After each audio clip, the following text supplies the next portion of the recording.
yang diberikan definisi oleh para ulama mukjizat adalah syai'un khariqu anil 'ada, sesuatu yang melampaui kapasitas manusia biasa. Dibagi dua oleh para ulama. Ada yang berbentuk informasi, ada yang berbentuk sesuatu kejadian nyata yang terlihat oleh mata kepala orang-orang pada saat beliau masih hidup sallallahu alaihi wasallam. Kalau informasi teman-teman seperti kisah tentang umat-umat sebelum kita, kisah nabi-nabi diceritakan dalam Al-Quran, ini mukjizat juga karena kita tidak hadir pada saat itu. Nabi SAW tidak hadir, diberitakan melalui wahyu. Informasi tentang kejadian yang terjadi di zaman beliau dan informasi yang terjadi nanti di akhir zaman, seperti tanda-tanda hari kiamat yang satu persatu terbukti kebenarannya semua. Ini dalam bentuk informasi. Nanti akan saya berikan contohnya tentunya. Yang kedua teman-teman, sesuatu yang kelihatan dengan mata kepala, seperti pembelahan bulan dengan jari telunjuk beliau sallallahu alaihi wasallam yang mulia. Kemudian menurunkan hujan dan membubarkan awan sehingga hujannya berhenti. Penyembuhan penyakit yang mustahil sembuh di mata manusia. Dan segala macam hal yang akan kita paparkan nanti, yang akan kita buktikan ternyata memang mukjizat baginda Nabi SAW di atas mukjizat para nabi-nabi sebelumnya, sebagaimana beliau pemimpin para nabi-nabi dan rasul. Dan beliau mengatakan dalam sebuah hadis sahih, surga diharamkan untuk nabi-nabi sebelumku, sebelum aku masuk, dan diharamkan untuk umat-umat sebelum umatku masuk. Ini sebuah karunia yang luar biasa. Baik teman-teman sekalian, kita akan masuk sekarang ke informasi. Contoh, sebenarnya sudah cukup tadi saya bilang, informasi umat sebelum kita, informasi yang terjadi zaman Nabi SAW, informasi yang akan datang. Kita sudah bisa pahami kurang lebih seperti itulah. Tapi ada riwayat Bukhari yang ingin saya kritik di sini, tanda kutip, bukan dikritik ya, dikritik supaya antum bisa faham. Karena riwayat seperti ini kadang-kadang tidak dibaca oleh sebagian orang. Kadang-kadang mungkin dilewatin begitu saja hadisnya. Tapi ini adalah mukjizat Nabi SAW. Misal contoh, kisah tentang informasi apa yang akan terjadi nanti, tapi di zaman Nabi SAW, dan terjadi langsung. Kisah disebutkan dalam Bukhari tentang persahabatan dua orang, satu muslim, satu kafir. Yang muslim ini sahabat Nabi yang mulia, Sa'ad bin Mu'adz radhiyallahu anhu. Sa'ad bin Mu'adz terkenal sekali dengan keimanannya. Sa'ad bin Mu'adz ini yang pada saat meninggal arsy-Nya Allah goncang. Semua disebutkan dalam hadis Bukhari. Pimpinan orang-orang Ansar. Sa'ad bin Mu'adz teman-teman bersahabat dekat dengan Umayyah bin Khalaf. Umayyah bin Khalaf pimpinan Quraisy. Orang yang sangat kufur kepada Allah dan Rasulnya.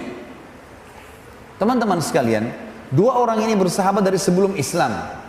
Setelah datang Islam, Sa'ad bin Mu'adz masuk Islam, Umayyah tidak masuk Islam, tapi persahabatan masih berjalan. Waktu seluruh muslimin sudah diusir dari Mekah, tidak ada lagi tertinggal umat Islam pada saat itu, kecuali orang-orang yang baru mau masuk Islam. Maka yang terjadi teman-teman sekalian, Sa'ad bin Mu'adz mengadakan perjalanan perniagaan, kemudian melewati Mekah. Di pinggir gerbang Mekah, dia mengirim surat kepada Umayyah bin Khalaf di dalam, "Hai Umayyah, saya kebetulan lewat Mekah dan saya ingin menjadi tamu untuk di rumahmu. Apa kau menerimaku? Kau berikan jaminan?" Kata Umayyah, "Tentu saja." Dikirimlah surat, dikirimlah beberapa pasukannya. Umayyah ini punya 300 personel perang yang sering dipakai oleh Quraisy. Dia pimpinan. Setelah Abu Jahal, Umayyah bin Khalaf ini pimpinan Mekah. Kalau Abu Jahal itu adalah rajanya Mekah, maka Umayyah ini kayak wakil gitu ya. Yang terjadi teman-teman sekalian, disambutlah Sa'ad bin Mu'adz, kemudian masuk Mekah. Tidak ada yang berani ganggu karena ini tokoh Mekah yang menjaminnya. Pada saat tiba di rumah kata Sa'ad, wahai Umayyah, saya ingin tawaf di Ka'bah. Tapi saya tidak ingin tawaf sementara ada orang-orang kamu. Orang tawaf telanjang, orang bersiul, orang tepuk tangan, tawaf kemusyrikan. Saya ingin tahu tidak ada orang. Kata Umayyah, baiklah, nanti kalau malam hari sudah kosong saya akan panggil kamu. Umayyah pergilah, duduk sama teman-temannya di Darun Nadwa. Setelah kosong Mekah, Ka'bah, saya masukkan Ka'bah adalah, kalau kayak sekarang habis Isya, sudah kosong kalau di zaman dulu. Sekarang kan 24 jam, Masya Allah orang tawaf. Zaman dulu tidak. Maka yang terjadi setelah kosong, Umayyah pulang ke rumah, panggil Sa'ad. Hai Sa'ad, kau sudah kosong Ka'bah, mau tawaf saya temani. Begitu masuk di lingkaran tawaf, baru mau tawaf, tiba-tiba Abu Jahal datang. Tahu Abu Jahal ya? Fir'aunnya umat ini. Nabi SAW mengatakan Abu Jahal Fir'aunnya umat ini. Abu Jahal ini teman-teman julukannya dia di Mekah Abu Hakam. Abul Hakam. Hakam itu maksudnya bijaksana. Cerdas sekali orangnya. Sampai diangkat menjadi raja. Tapi kenapa Nabi kasih julukan Abu Jahal? Ini orang super goblok. Ya. Kenapa dikasih julukan seperti itu? Ada kisahnya. Abu Jahal ini setiap hari dia sama Abu Sufyan, sama satu lagi temannya, 3 orang ini selalu dengar Al-Quran di rumah Nabi diam-diam kalau malam hari. Mereka pas sudah tiba waktu subuh, mereka pulang, ketemu 3 orang ini. Lalu saling bertanya, kenapa? Ngapain kau di sini? Habis dengar ayatnya, ayat Quran yang dibaca Muhammad, semua ngaku sama. Janjian, besok jangan diulangi lagi ya. Kalau orang-orang Mekah tahu, nanti mereka akan masuk Islam nih. Sepakat, besok malam 3-3-nya ulangi lagi. Karena berpikir temannya tidak akan kembali, saking penasarannya dengan Al-Quran. Subuh ketemu lagi, janjian lagi nggak ulangi. Hari ketiga terulang hal yang sama. Waktu sudah hari ketiga, maka salah seorang dari mereka berkata, sungguh kita ini bukan anak kecil, ini kepala suku semua, nggak mungkin kita datang mendengar kecuali sesuatu. Lalu dia tanya kepada Abu Sufyan, bagaimana pendapatmu hai Abu Sufyan? Dia bilang yang Muhammad baca semuanya memiliki makna dan hikmah. Ada yang saya ngerti, ada yang saya tidak mengerti, tapi kayaknya benar. Orang ini bilang juga, ya saya juga berkeyakinan begitu. Ayo kita tanya Abu Hakam. Abu Jahal waktu itu kebetulan pimpinan Mekah. Didatangilah. Begitu datang ke rumahnya, mereka tanya, wahai Abu Hakam, kita bukan anak kecil, pimpinan suku. 3 hari betul-betul kita janjian. Aib bagi orang-orang suku Quraisy waktu itu kalau janji kemudian ingkari janji. Kita sudah ingkari 3 hari. Semua itu karena kita penasaran dengan apa yang dibaca oleh Muhammad. Kalau begitu, bagaimana pendapatmu tentang agamanya? Kata Abu Jahal kalimat yang luar biasa. Dia tundukkan kepalanya, lalu dia angkat kepalanya, lalu dia mengatakan apa? Saya tahu apa yang diucapkan oleh Muhammad benar.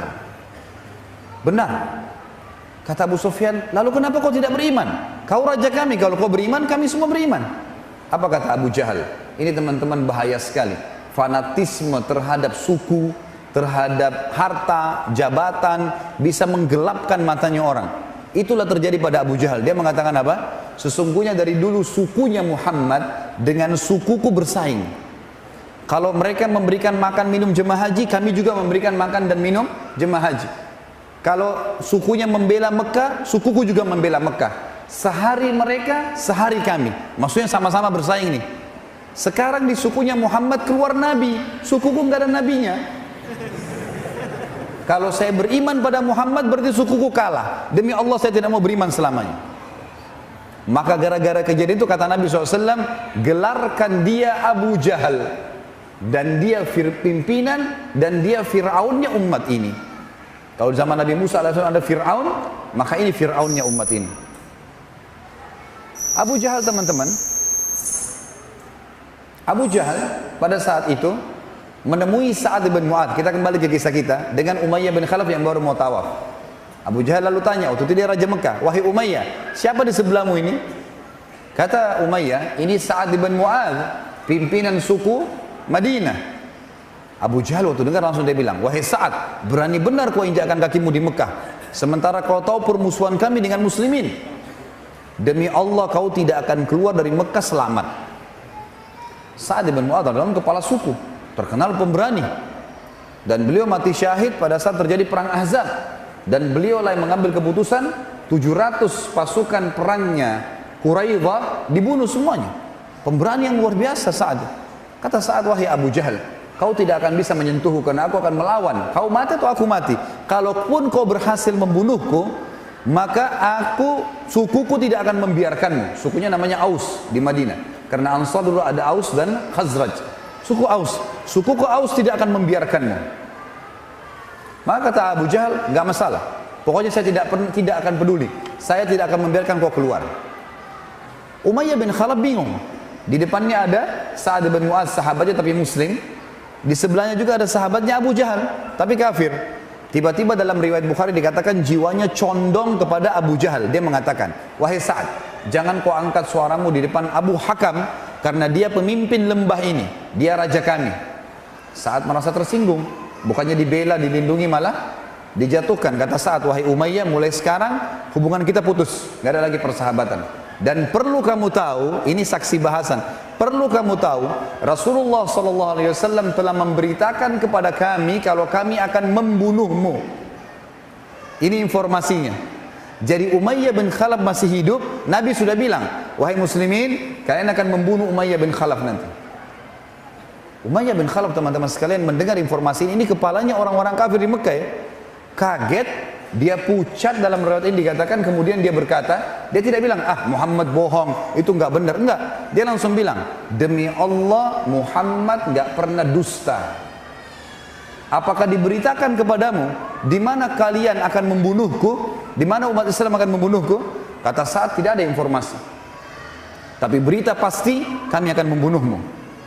Umayyah bin Khalaf dalam kondisi bingung pada saat itu, berkecamuk di pikirannya dia akan terbunuh. Dia meninggalkan Abu Jahal, meninggalkan Sa'ad bin Mu'adz. Salah satu sahabat yang nanti masuk Islam menceritakan yang melihat kejadian tersebut. Lalu dia pulang. Di tengah jalan dia mengulang-ulangi kalimat, demi Allah Muhammad gak pernah dusta, demi Allah Muhammad gak pernah dusta. Sampai tiba di rumahnya. Lalu dia bilang sama istrinya, wahai istriku, apa kau tahu apa yang Sa'ad bin Mu'adz katakan tentang aku?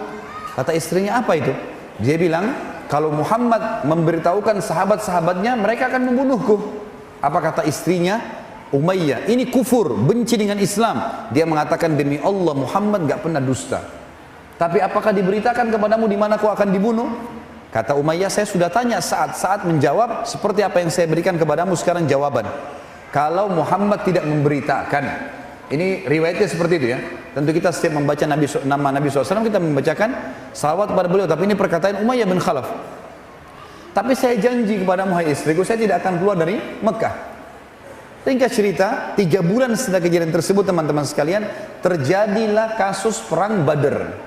Tahun 2 Hijriah di bulan Ramadan. Sebabnya adalah seluruh harta muslimin yang hijrah ke Madinah, seperti Abdurrahman ibn Auf, Abu Bakar, Umar, banyak sahabat yang punya harta di Mekah, itu dirampas sama orang Quraisy karena mereka hijrah dengan pakaian di badan, rumahnya, dagangannya, semua tidak dibawa, diambil oleh Quraisy. Dan yang memperebutkan itu adalah kepala-kepala suku Quraisy, diantaranya Abu Jahal, Umayyah bin Khalaf, dan Abu Sufyan.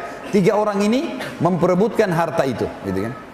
Ringkas cerita teman-teman sekalian, harta-harta muslimin ini diambil, lalu dibawa ke negeri Syam, dijadikan sebagai duit, beli dagangan, kemudian dijadikan sebagai harta mereka bertiga. Waktu kafilah itu lewat dari negeri Syam menuju ke Mekah, melewatin Madinah, Nabi SAW dengar, Nabi kumpulin orang-orang muhajirin dari Mekah, dan orang Ansar boleh siapa saja ikut.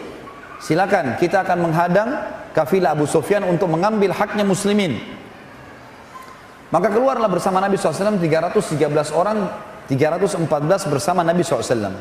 Sampai tiba di wilayah Badr. Ada sebuah gunung yang besar, sisi yang lebih dekat Madinah namanya Udwatid Dunya. Dalam Al-Quran dikatakan, idh antum bil udwatid dunya. Ingatlah ketika kalian wahai pasukan muslimin berada di Udwatid Dunya, sisi gunung yang lebih dekat kepada Madinah. Dan orang-orang kafir Quraisy, Abu Sufyan waktu dengar ternyata Nabi SAW keluar dari Madinah, mengirim surat ke Mekah kepada Abu Jahal, cepat kirim pasukan ke kita karena Muhammad sudah keluar dengan pasukannya. Keluar 1000 orang pasukan pada saat itu. Awalnya cuma 700 orang saja. Nanti akan saya kembali ke kisah itu. Tapi yang jelas ringkasnya, pasukan Quraisy berada di sisi gunung yang lain namanya Udwatil Quswa dalam Al-Quran. Dan 2 pasukan ini tidak saling janjian. Sementara kafilah Quraisy sudah selamat, Abu Sufyan sudah selamat. Yang saya ingin titik beratkan saksi bahasan kita, pada saat pasukan Quraisy dimotivasi oleh Abu Jahal untuk keluar, maka semua anak-anak muda Quraisy, pasukan Quraisy berkumpul kecuali 300 orang. Mereka itu adalah sukunya Umayyah bin Khalaf. Umayyah bin Khalaf duduk depan Ka'bah, sukunya pasukannya duduk, nggak ada yang mau ikut perang. Abu Jahal lagi motivasi orang, ayo ikut, terkumpul 700 orang. Begitu lewat depan Ka'bah, dilihat Umayyah duduk sama pasukannya. Kata Abu Jahal, wahai Umayyah, kenapa kau nggak bergerak? Muhammad mau rampas harta kita. Kata Umayyah apa? Wahai Abu Hakam, apa kau sudah lupa apa yang dikatakan Sa'ad bin Mu'adz 3 bulan lalu? Kalau Muhammad menginformasikan sahabatnya akan membunuhku. Abu Jahal sudah lupa kisah itu. Lalu dia bilang, masa kau percaya? Dusta itu, jangan. Kata Umayyah, demi Allah saya nggak mau keluar. Muhammad nggak pernah dusta. Abu Jahal licik, dia pulang ke rumahnya, dalam riwayatnya dikatakan, lalu dia mengambil dedupaan, ya, wewangian yang khas wanita. Jadi di Mekah dulu itu kalau dicium bau itu harus wanita, bukan laki-laki. Kalau laki-laki pakai berarti ini tanda tanya. Dianggap banci. Dia bakar, Abu Jahal bakar punya istrinya di tempat pembakaran dupanya, kemudian dia bawa ke dekat Ka'bah. Lalu dia bilang kepada Umayyah, "Ya Umayyah tatayyab." Wahai Umayyah, pakai ini. Umayyah marah. "Kenapa kayak saya minyak wangi wanita?" Kata Abu Jahal, "Kau kan wanita, nggak mau berperang." Tersinggung dia, kepala suku di depan pasukannya, ditepis sama dia, kemudian dia pulang ke rumahnya. Dia bilang, "Saya akan pergi berperang." Pulang ke rumah dia bilang sama istrinya, "Wahai istriku, siapkan baju perang, saya mau berperang." Kata istrinya, "Apa kau tidak ingat?" Istrinya ingat kan? "Apa yang saat cerita 3 bulan lalu kau akan dibunuh oleh Muhammad dan pengikutnya?" Dia bilang, "Saya dipermalukan sama Abu Hakam. Saya akan keluar beberapa langkah dari Mekah, nanti saya kembali lagi. Yang penting saya tidak dianggap pengecut." Baiklah, keluar dia. Subhanallah, setiap pasukan Quraisy istirahat, Abu Jahal yang paling pertama didatangi siapa? Umayyah. "Ya Umayyah, kum, kau berdiri duluan." Supaya nggak pulang Umayyah gitu. Sampai akhirnya tiba di lokasi perang Badar. Tiba di lokasi yang dia akan mati. Tentu perang Badar ada kisah sendiri teman-teman sekalian. Ini kalau antum ikutin di YouTube ada ceramah Sirah Nabawiyah panjang lebar. Saya tidak bisa ceritakan karena ini cerita panjang sekali. Saya ringkaskan teman-teman. Ringkas cerita, pasukan Quraisy terkalahkan kocar kacir. Banyak pasukan mereka yang terbunuh, pimpinan-pimpinan mereka termasuk Abu Jahal terbunuh. Yang lainnya juga terbunuh. Waktu Abu Jahal terbunuh, dan yang membunuh Abu Jahal siapa? 2 orang anak muda dari Ansar, adik kakak.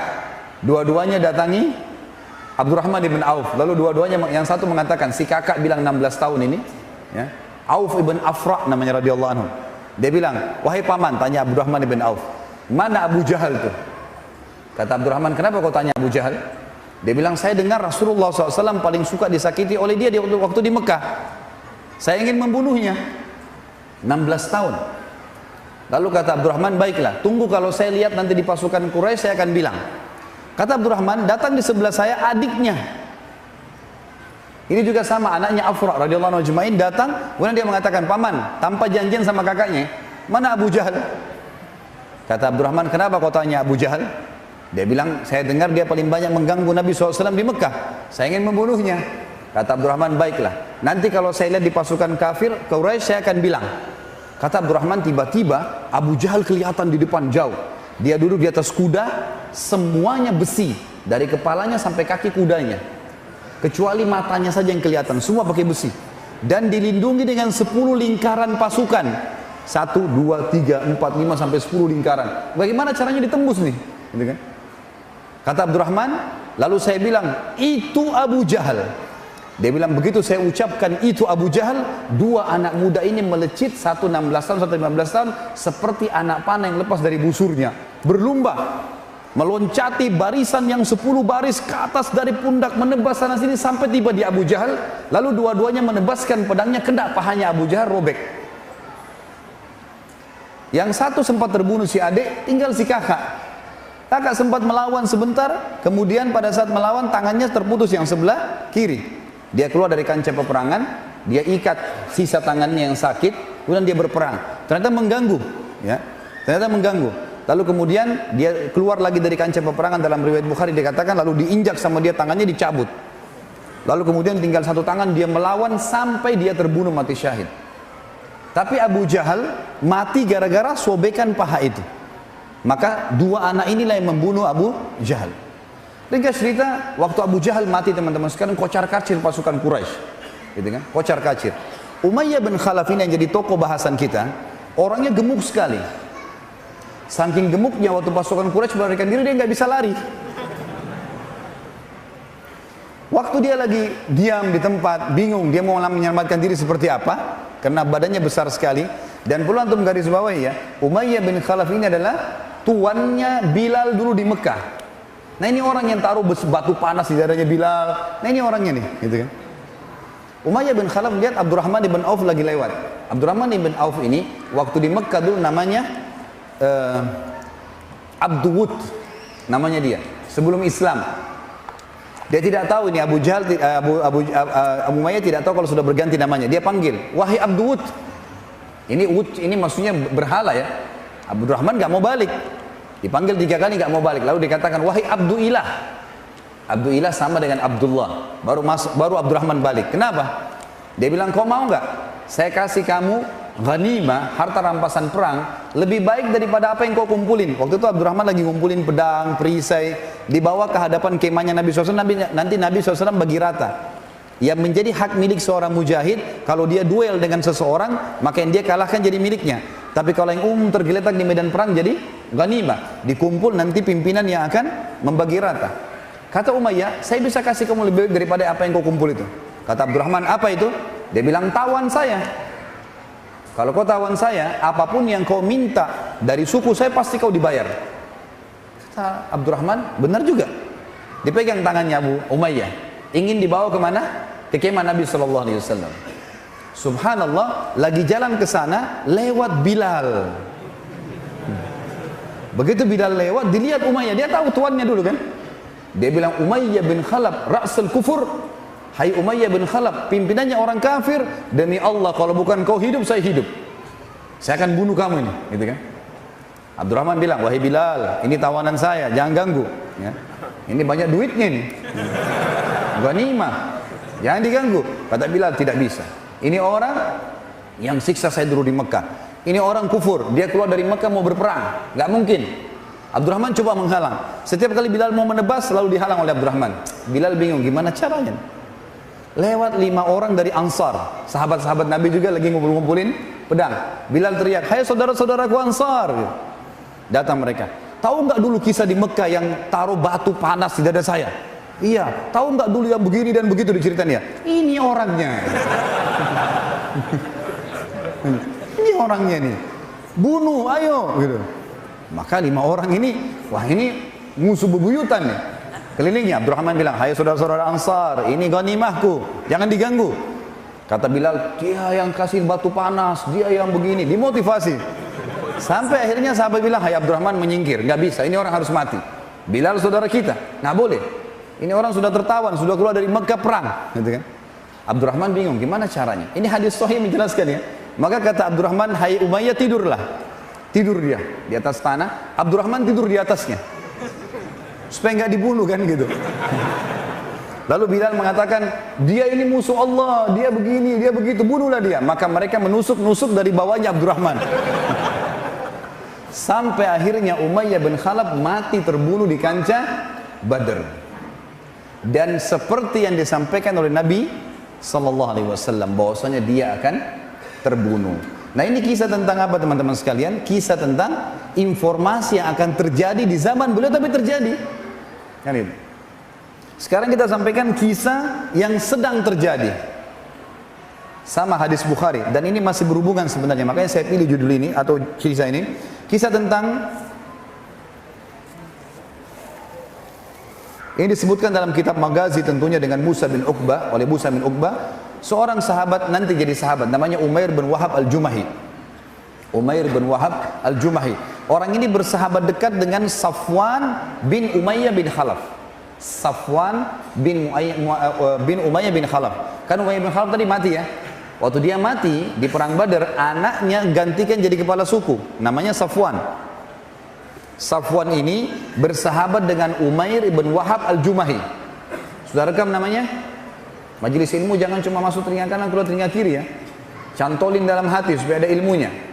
2 orang ini bersahabat. Lalu Safwan bilang begini kepada sahabatnya Umair, wahai Umair, sedih ya kita dikalahkan di perang Badar, dipermalukan di Jazirah Arab. Ayahku terbunuh, anakmu tertawan. Jadi Umair rupanya ini anaknya ikut perang Badar tertawan jadi tawanan, gitu kan?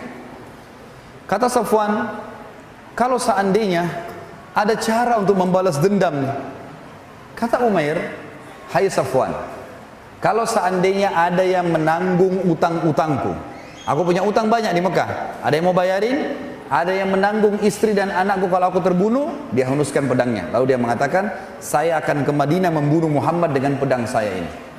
Tadinya Umair ini niatnya, karena ini kepala sukunya, dia ingin menghibur gitu. Dia nggak sadar jawabannya Safwan. Safwan tiba-tiba mengatakan, kalau gitu mulai sekarang anggap hutangmu lunas, gitu kan? Dan semua keluargamu, istrimu, anakmu saya yang tanggung. Pergilah ke Madinah, bunuhlah Muhammad. Akhirnya Umair gak ada pilihan lain, harus ke Madinah. Berangkat ke Madinah. Tradisi orang-orang Arab dulu teman-teman sekalian, kalau dia berjaga-jaga, pedang ditaruh di pundak kanan atau kirinya. Kalau dia ingin membunuh, maka dia taruh di pundak, di punggung kanan atau kirinya, gitu kan? Umair masuk ke Madinah lalu ditaruh di pundak sebelah kanannya pedang yang siap ditarik untuk membunuh orang. Lalu dengan cepat dia kudanya menuju ke Nabi SAW. Waktu itu Umar bin Khattab sempat melihat, dikejar tapi tidak keburu gitu. Dan Nabi SAW lagi menerima banyak orang-orang Quraisy yang membayar tebusan-tebusan untuk keluarganya. Karena keputusan Nabi SAW tawanan Badar boleh ditebus dengan atau oleh keluarganya dengan harta. Begitu Umair berada di depan Nabi SAW, maka Nabi SAW tiba-tiba menghadap ke dia. Lalu orang-orang semua pada berkumpul karena Nabi SAW berhenti menerima tebusan gitu kan. Semua sahabat berkumpul. Lalu kata Nabi SAW, wahai Umair, diajak ngomong si Umair, apa tujuanmu ke sini? Jujurlah dengan saya. Kata Umair, saya ingin tebus anak saya. Kata Nabi SAW, orang yang menebus anaknya, yang digantung di punggungnya atau di dadahnya harta, dia bawa emas, dia bawa apa, dia bayar, bukan pedang seperti kamu. Sekali lagi wahai Umair, jujurlah, apa yang membuatmu datang ke sini? Umair rupanya dalam hadis Bukhari ini mengalihkan pembicaraan. Dia mengatakan, kami telah kalah di Badar, kalian memang lebih kuat sekarang. Ayo dialihkan pembicaraan. Nabi SAW tanya ketiga kali, wahai Umair, jujur dengan saya, kenapa kamu datang? Kata dia, saya ingin bebasin anak saya. Kata Nabi SAW, ini mukjizatnya. Di sini mukjizat dalam bentuk informasi ya, yang sedang terjadi. Kata Nabi SAW, wahai Umair, bagaimana pendapatmu kalau saya mengatakan kau telah duduk berdua dengan Safwan bin Umayyah bin Khalaf di depan Ka'bah dan kalian berbicara berdua 3 hari yang lalu. Karena perjalanan Mekah sama Madinah 3 hari. Safwan berkata, jadi Nabi SAW nukil per huruf perkataan mereka. Kata Nabi SAW, Safwan berkata, sungguh kita sudah dimalukan, dikalahkan, di Jazirah Arab malu, ayahku terbunuh, anakmu tertawan. Lalu kau coba ya ada cara bisa membalas dendam. Lalu kau berkata, kalau ada yang bisa menanggung hutang-hutangku, menanggung istri dan anakku, maka aku akan membunuh Muhammad dengan pedang ini. Umair pada saat itu dengar kalimat tersebut, tundukkan kepalanya, lalu dia angkat, lalu dia syahadat, asyhadu an la ilaha illallah wa anna Muhammad Rasulullah. Nabi SAW tinggalkan Umair, mengurus yang lainnya gitu. Ada beberapa sahabat datang mengatakan, wahai Umair, kok bisa kok tiba-tiba syahadat? Ada apa? Sahabat belum paham kisahnya nih. Kata Umair, demi Allah, apa yang diucapkan oleh Rasulullah SAW tadi per huruf itu, hanya saya sama Safwan yang tahu. Tidak ada satupun di Mekah yang tahu. Kok bisa dia nukil kepada saya secara letter-let apa yang saya bahasakan dengan Safwan? Nggak mungkin kecuali itu petunjuk dari Allah. Ringkas cerita itu adalah kejadian informasi yang sedang terjadi. Safwan di Mekah teman-teman sekalian, setiap ada orang dari Madinah datang habis tebus keluar yang ditanya, ada berita apa? Oh kita kalah di Badar, saya sudah tahu. Ayahmu terbunuh, saya sudah tahu. Dia mau nunggu ini Umair bunuh Nabi nggak gitu. Maka tidak ada yang dapat informasi. Setelah 2 minggu dari waktu itu, tiba-tiba Umair masuk Mekah. Safwan tunggu. Safwan bilang, demi Allah wahai Umair, mukamu datang sekarang bukan seperti mukamu pada saat kau pergi. Maka kata Umair, hai Safwan, bertakwalah kepada Allah. Asyhadu an la ilaha illallah wa anna Muhammad Rasulullah. Safwan langsung meninggalkan dia. Tapi ini informasi yang sedang terjadi. Ada juga kisah yang lain teman-teman sekalian, dan ini penutup di poin pertama tentang mukjizat informasi. Hadis Bukhari menjelaskan, pada saat baginda Nabi SAW menembus seluruh benteng Yahudi di Khaybar, orang-orang Yahudi sudah mengalah semuanya, ya. Ada yang terbunuh, ada yang tertawan. Maka ternyata ada pendeta Yahudi, beberapa pendeta Yahudi sepakat dengan seorang wanita Yahudi untuk meracuni makanan. Mereka meletakkan racun di paha kambing, dan Nabi SAW sangat gemar memakan kambing. Makanya teman-teman sekalian diambil pelajaran dari kisah ini. Sebagian ulama mengatakan, kalau seseorang memakan kambing karena tahu kalau kambing adalah makanan favorit Nabi SAW, bisa dapat pahala.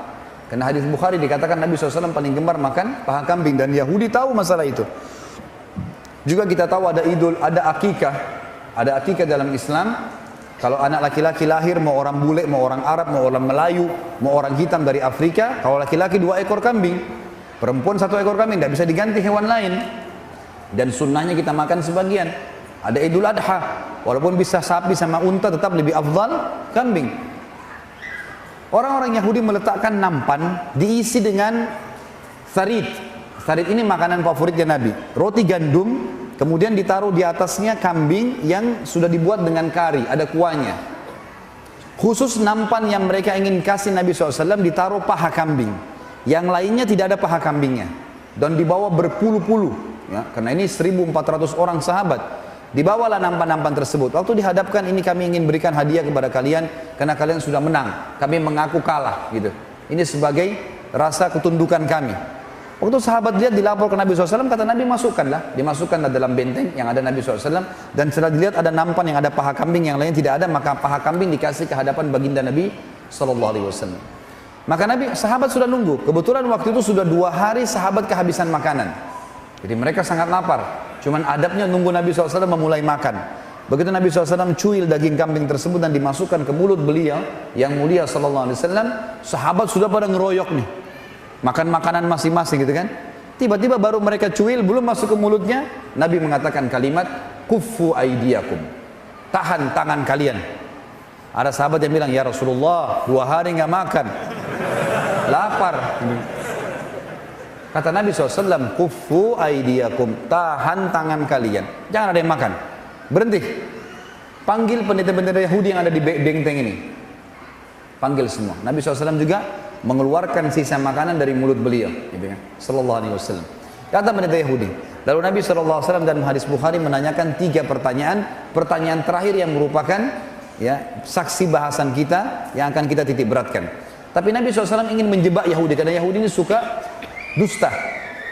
Kata Nabi SAW, ya ma'syaral Yahud, a'antum musaddiqi in sa'altukum an syai'?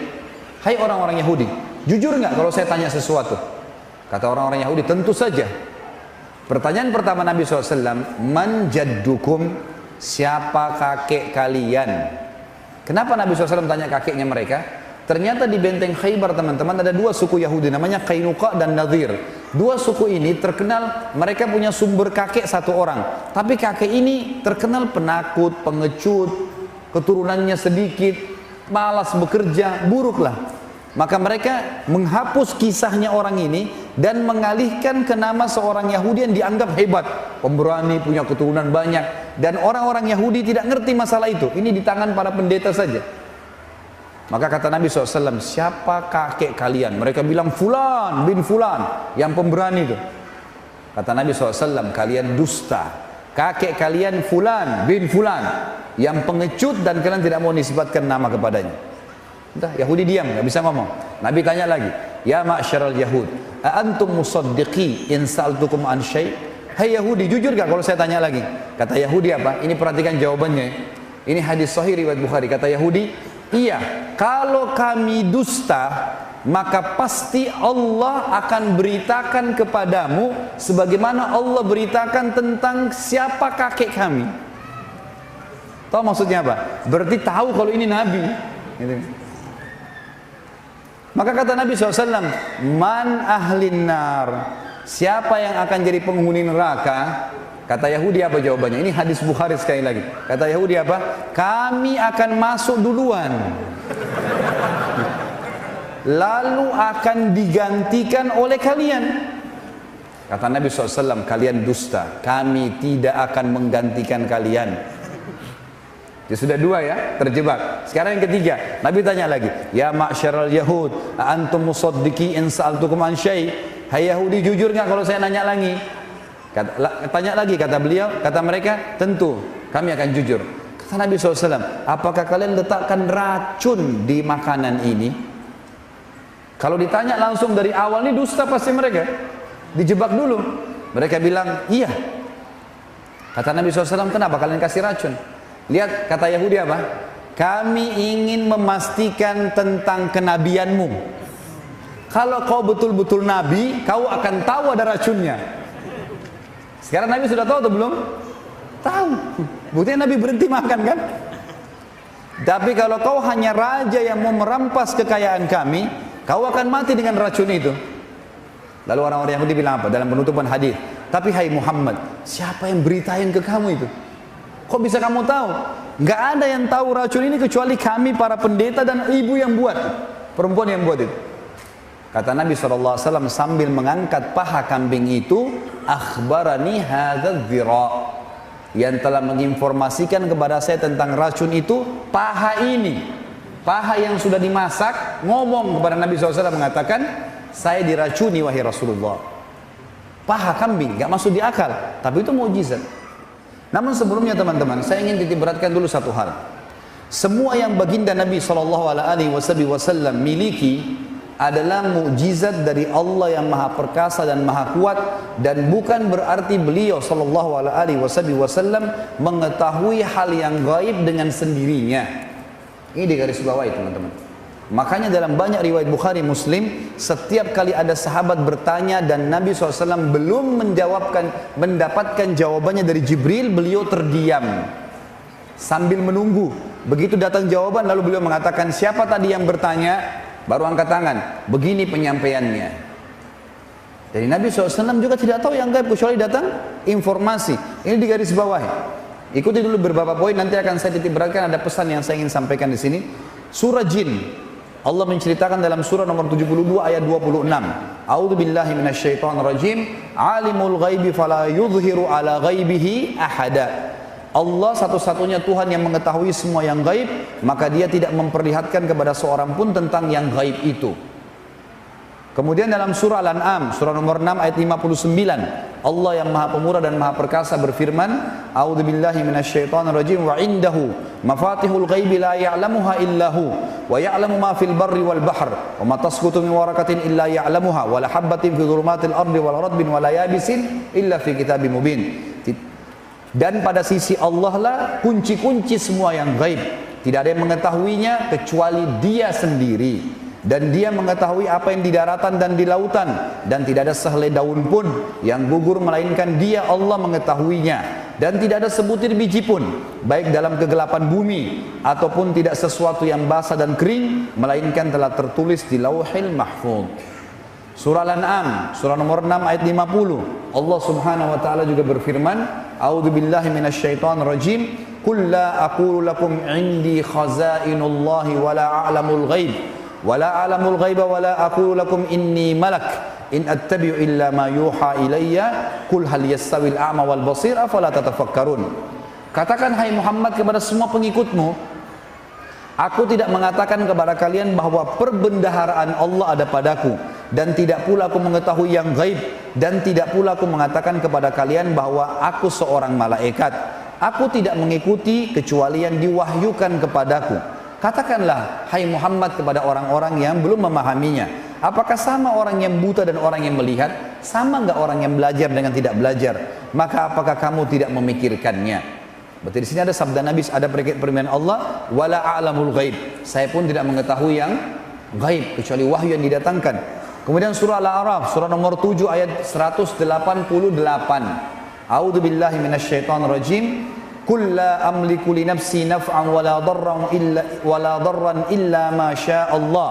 Walau kuntu a'lamul ghaiba lastakthartu minal khairi wa ma massani as-su. In ana illa nadhirun wa basyirun liqaumin yu'minun. Katakanlah hai Muhammad kepada pengikutmu lagi semuanya. Kita disuruh dengar ini. Aku tidak berkuasa menarik kemanfaatan bagi diriku dan tidak pula menolak kemudaratan dari diriku kecuali yang dikehendaki Allah, dan sekiranya aku mengetahui yang gaib, tentulah aku membuat kebajikan sebanyak-banyaknya dan aku tidak akan ditimpa kemudaratan, dan aku tidak lain hanyalah pemberi peringatan dan pembawa berita gembira bagi orang-orang yang beriman. Surah Hud, surah nomor 11 ayat 31. Ini ayat demi ayat menjelaskan bahwasanya baginda Nabi SAW tidak mengetahui hal yang gaib kecuali wahyu yang disampaikan kepada beliau. Allah berfirman, Hud surah nomor 11 ayat 31, A'udzu billahi minasyaitonir rajim, wala aqulu lakum 'indi khazainullahi wala a'lamul ghaib wala a'lamul ghaiba wala aqulu inni malak wala aqulu lil ladzina tazdari a'yunuhum lan yu'tiyahumullahu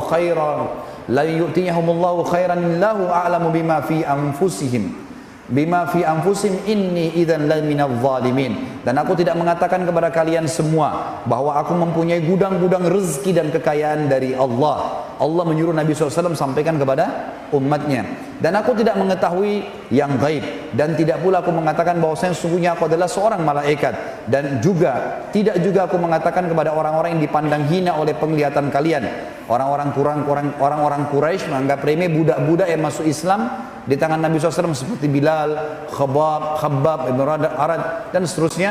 Kata Nabi SAW, Allah suruh bilang kepada mereka, dan aku tidak mengatakan bahwasanya orang-orang yang dipandang hina oleh pandangan kalian, sekali-kali Allah tidak akan mendatangkan kebaikan kepada mereka. Allah lebih mengetahui apa yang ada pada diri mereka. Sesungguhnya aku kalau begitu benar-benar termasuk orang-orang yang zalim. Kemudian dua ayat yang tersisa teman-teman tentang masalah ini, surah Hud juga, surah nomor 11 ayat 49. A'udzu billahi minasyaitonir rajim. Tilka min amba'il ghaibi nuhiha ilaik ma kunta ta'lamuha anta wala qaumuka min qabli hadza fasbir innal aqibata lil muttaqin. Itulah di antara berita-berita penting yang gaib yang kami wahyukan kepadamu hai Muhammad, tentang kisah Nabi Hud, Nabi Nuh, nabi-nabi sebelumnya. Dan tidak pula kaummu mengetahui sebelum ini, maka bersabarlah dalam memperjuangkan agama Allah. Sesungguhnya kesudahan yang baik adalah bagi orang-orang yang bertakwa. Ayat yang terakhir teman-teman sekalian adalah ayat surah Yusuf, surah nomor 12 ayat 102 yang berbunyi a'udzubillahi minasyaitonir rajim. Dzalika min amba'il ghaibi nuhihi ilaik wa ma kunta ladaihim idz ajma'u amrahum wa hum yamkurun. Demikianlah hai Muhammad, di antara berita-berita gaib yang kami wahyukan kepadamu, padahal kamu tidak berada pada sisi mereka ketika mereka, para saudara Yusuf, memutuskan rencana untuk memasukkan Yusuf ke dalam sumur, dan mereka sedang mengatur tipu daya. Beberapa ayat Al-Quran yang saya datangkan teman-teman dalam tulisan saya ada maksudnya. Apa maksudnya?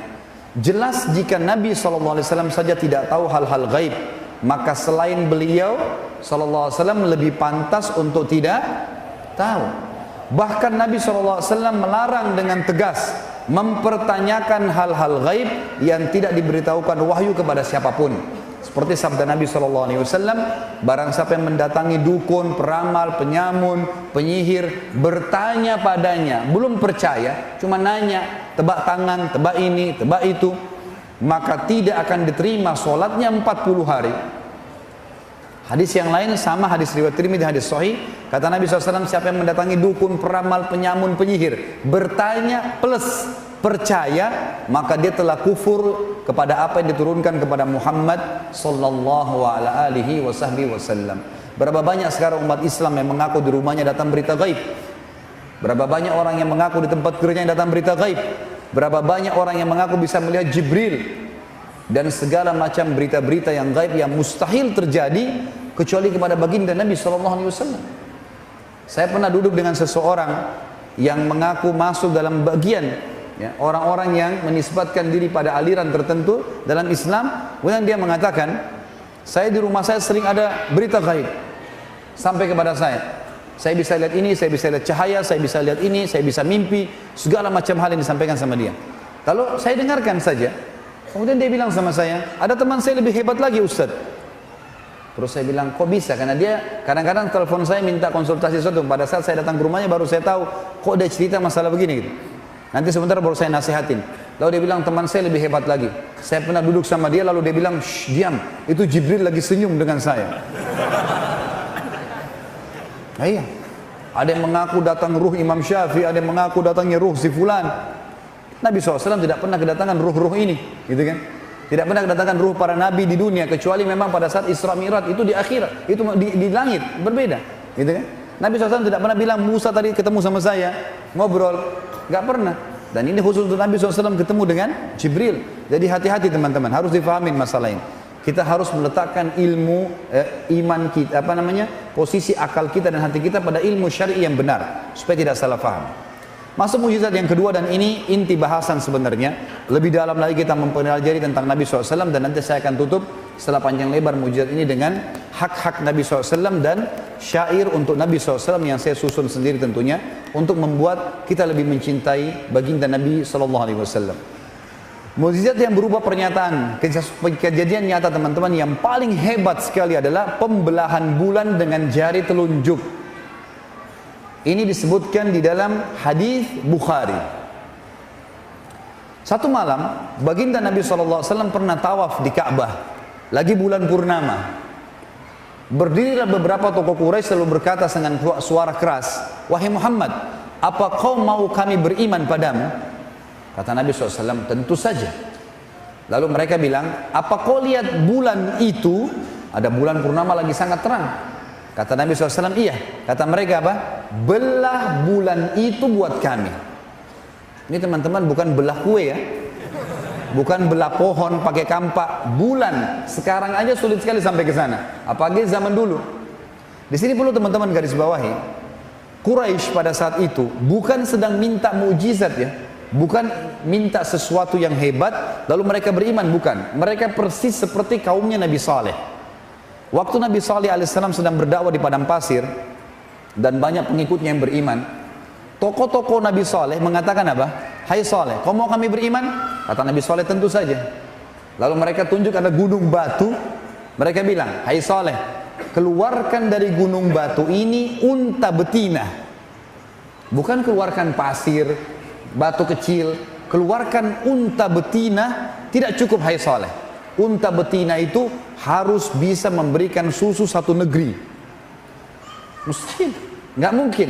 Tujuannya mereka ingin mempermalukan para nabi Allah. Mereka kaget pada saat Nabi Saleh mengatakan apa? "Hai kaumku, kalau saya minta kepada Allah, Tuhanku dan Tuhan kalian, apa yang kalian minta? Keluar unta dari gunung itu, kalian akan beriman?" Kata mereka, "Tentu saja.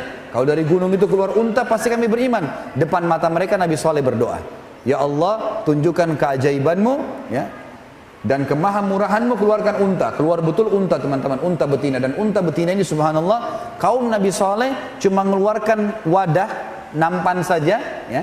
Itu di depan rumah, untanya tidak pakai diperah, isi tempat susu mereka masing-masing, semuanya. Syaratnya hanya tidak boleh diganggu. Akhirnya makin banyak orang yang beriman. Ternyata orang-orang kafir ini membunuh unta Nabi Saleh. Dalam Al-Quran, fa'akarun nakah, mereka membunuh unta betina itu. Ada kisah sendiri tentunya. Tapi kita kembali kepada Nabi SAW. Orang Quraisy di sini minta belah bulan bukan karena mau beriman ya, mau mempermalukan Nabi SAW supaya Nabi berhenti berdakwah. Mereka kaget teman-teman untuk Nabi SAW mengatakan apa? "Hai Quraisy, kalau saya minta kepada Allah, Tuhanku dan Tuhan kalian, agar bulan itu terbelah seperti kalian minta, apa kalian akan beriman?" Bahasanya jelas. Kata Quraisy, "Kalau kau bisa belah bulan itu, kami akan beriman." Maka di hadapan mereka teman-teman, hadis Bukhari Muslim, sahabat Nabi yang mulia Abdullah bin Mas'ud radhiyallahu anhu mengatakan, "Kami telah menyaksikan bulan di Mekah terbelah menjadi dua bahagian. Sebelum hijrah Nabi SAW ke Madinah, sebelah bulan berada di sisi gunung Abi Kubais dan sebelah lagi berada di sisi As-Suwaida, gunung As-Suwaida." Teman-teman sekalian, riwayat lain Bukhari menjelaskan Nabi SAW menggaris bulan dengan telunjuk beliau sehingga bulan tersebut terbelah menjadi dua. Dan untuk memastikan terbelah dua, ada dua gunung besar di Mekah, As-Suwaida dengan Abi Kubais, setengah di sini, setengah di sini. Dan mereka menyaksikan semua itu. Kira-kira teman-teman, apakah Quraisy beriman? Jawabannya mereka bilang apa? Sungguh sihirnya Muhammad tambah hebat. Itu perkataan. Tadi mereka bilang mau beriman tuh. Enggak. Lalu mereka bilang, untuk membuktikan kalau ini sihir, ada beberapa orang-orang Quraisy yang lagi di luar kota Mekah, lagi di Yaman, rihlatasy syita'i was-saif. Perjalanan musim dingin dan musim panas, itu Yaman dan negeri Syam. Mereka akan kembali beberapa waktu lagi. Tanya mereka, kalau mereka juga lihat bulan terbelah, berarti Muhammad benar. Kalau cuma orang Mekah yang lihat, berarti sihir. Subhanallah, mereka tunggu beberapa hari kemudian, datang semua orang-orang Quraisy, mereka tanya, "Hai Quraisy," orang-orang Quraisy Mekah tanya Quraisy yang datang, "Apakah kalian melihat bulan terbelah berapa waktu yang lalu?" Semuanya mengatakan, "Iya, kami melihatnya." Dan sampai sekarang teman-teman kalau ketik di Google, bisa sebentar diketik di Google, ketik ya foto bulan terbelah. Ada, saya pernah di laptop saya ada, saya simpan. Di satelit diambil foto bulan, ternyata bulan itu teman-teman ada bukti retakan di tengah-tengahnya mengelilingi bulan. Dan para ilmuwan mengatakan ini pernah terjadi 1000 tahun sekian yang lalu, entah kapan bulan terbelah. Dan bukan mustahil bulan akan terbelah satu waktu lagi. Dan kita sudah punya buktinya dalam surah Al-Qamar. Surah nomor 54. Al-Qamar artinya bulan. Allah ceritakan di 3 ayat pertama. Al-Qamar surah nomor 54 ayat 1 sampai ayat 3. A'udzu billahi minasyaitonir rajim. Iqtarabatis sa'atu wa insyaqqal qamar. Sungguh telah dekat hari kiamat itu dan benar-benar bulan terbelah. Kata Allah. Ayat keduanya, wa in yaru ayatan yu'ridu wa yaqulu sihrun mustamir. Tapi sayangnya orang-orang Quraisy itu pada saat sudah lihat tanda-tanda kebesaran Tuhannya, masih saja memalingkan diri dan mereka mengatakan ini sihir yang terus-menerus ditunjukkan oleh Muhammad sallallahu alaihi wasallam. Ayat ketiga, wa kadzdzabu, lalu mereka mendustakan itu. Wattabau ahwa'ahum, lalu mereka mengikuti hawa nafsu mereka. Wa kullu amrin mustaqir, dan setiap perkara akan ada pertanggungjawabannya. Ini mukjizat yang pertama, pembelahan bulan. Yang kedua, tulisan saya tentu dalam buku saya tulis kuasa Nabi SAW terhadap awan. Ini hadis Bukhari. Suatu hari Nabi SAW sedang khutbah Jumat. Anas bin Malik, pembantu Nabi SAW radhiyallahu anhu, meriwayatkan masalah ini. Nabi SAW lagi khutbah Jumat, baru selesai Bilal azan, dan baru Nabi SAW mulai dengan tahmid, puji Allah. Ada satu sahabat dari luar masjid teriak-teriak, "Ya Rasulullah, ya Rasulullah," dengan suara keras. Orang semua heran. Hari Jumat kita tahu kalau khatib dari mimbar semuanya orang hening, gitu kan? Orang balik ke arah sana semua. Ini ada apa ini? Orang ini kenapa teriak-teriak? Waktu dia masuk pintu masjid, Nabi SAW tanya, "Malak, ada apa dengan kamu?" Dia bilang, "Ya Rasulullah, jalan-jalan kami pecah semuanya, retak. Tanah-tanah jalan semuanya retak. Pohon-pohon kami mati, gembalaan kami pun banyak yang mati. Kami pun akan mati sebentar lagi karena kering, musim kemarau, nggak ada hujan. Mumpung Anda di atas mimbar, berdoalah kepada Allah agar Allah turunkan hujan." Rupanya orang ini punya hajat penting. Memang dia kejar waktu Nabi SAW lagi di atas mimbar. Maka kata Anas bin Malik, kami pun menyaksikan Nabi SAW mengangkat tangannya ke langit sambil mengatakan 2 kali, Allahumma agithna, Allahumma agithna. Ya Allah, turunkan hujan buat kami, turunkan hujan buat kami. Kata Anas bin Malik, demi Allah, waktu Nabi SAW mengucapkan doa itu, saya mengangkat mata saya ke langit. Waktu itu kebetulan masjid Nabi tidak ada atapnya, terbuka. Maka saya melihat langit seperti kaca, nggak ada awan sedikit pun. Tentu kalau tidak ada awan nggak mungkin hujan ya.